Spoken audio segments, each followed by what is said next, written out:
ایک صاحب کسی بیوہ سے شادی کر رہے تھے, اس بیوہ کا کوئی بیچاری کا پوچھنے والا نہیں تھا. ایسی بیوائیں بہت ہیں مارکیٹ میں. وہ دوسری شادی کر کے اس کا گھر بسا رہے, اور اس بیوہ کا بیان یہ تھا کہ اگر یہ مجھ سے شادی نہ کرتا میں لازمی زنا میں مبتلا ہو جاتی. دفتر میں ہر آدمی ٹیڑھی نظروں سے دیکھ رہا ہے اس کو کہ یار اس کا شوہر تو مر گیا. جوان لڑکی بیوہ ہو گئی تھی. تو میرے پاس آئے, میں تو الٹے مشورے لوگوں کو الحمدللہ دیتا رہتا ہوں. میں نے کہا یار آپ کو اگر پسند ہے تو آپ شادی کر لو.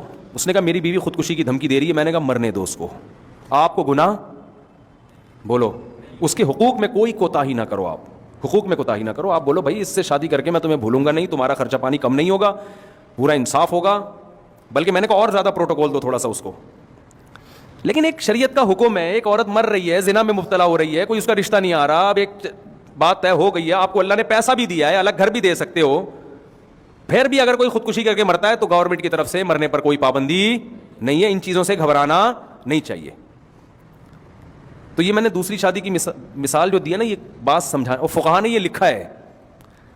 اصل میں اصول سمجھانا چاہ رہا ہوں. دوسری شادی تو بہت دفعہ سمجھا چکا ہوں میں. اصل میں اصول کہ آپ اگر صحیح کرنے جا رہے ہیں, اور وہ صحیح کرنا بہت ضروری بھی ہے, یا تو ہے نا بہت ضروری نہ ہو, پھر ٹھیک ہے لوگوں کی رعایت کرو. ہر فرض کا, ہر اچھا کام کرنے کا نہیں ہوتا, بعض دفعہ اچھے کام میں نقصان زیادہ ہوتا ہے. تو ایسے موقع پہ مشورہ یہ دیا جاتا ہے کہ یار کوئی فرض واجب تو ہے نہیں, تھوڑا بہت ثواب ہے نا, تو ثواب میں نقصان بھی ہو رہا ہے تو چھوڑو اتنا کام کرو جتنا برداشت کر سکتے ہو. لیکن ایک چیز ایسی ہے جس سے معاشرے میں بڑا نقصان ہو رہا ہے, پھر اس میں لوگوں کی پرواہ نہیں کی جائے گی. جو مرتا ہے وہ اپنی ذمہ داری پہ مر رہا ہے, گورنمنٹ کی طرف سے مرنے پر کوئی پابندی نہیں ہے. یہ آج کل اس معاملے میں بھی بہت ہوتا ہے. لڑکیاں کہتی ہیں وہ فلاں ہم پہ عاشق ہو گیا ہے, اب وہ کہہ رہے ہیں اگر آپ نے مجھ سے شادی نہیں کی تو میں اپنے آپ کو گولی مار لوں گا. یہ بوائے فرینڈ گرل فرینڈ میں ایسا سیٹ اپ چل رہا ہے. وہ دفتر میں عاشق ہو گیا اور میرے ابا شادی پہ مان نہیں رہے ہیں اور وہ تو مر جائے گا.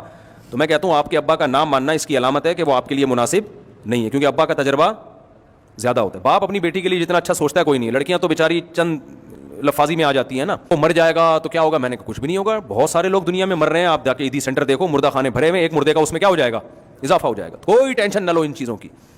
آپ جو اصول ہے نا اس پہ سمجھوتا نہ کرو. اس کو عشق ہوا ہوا ہے, آپ کو تھوڑی ہوا ہے عشق, اور اگر ہوا ہوا بھی تو غلط ہوا ہوا ہے نا. ہر جگہ تھوڑی عشق ہو جاتا ہے.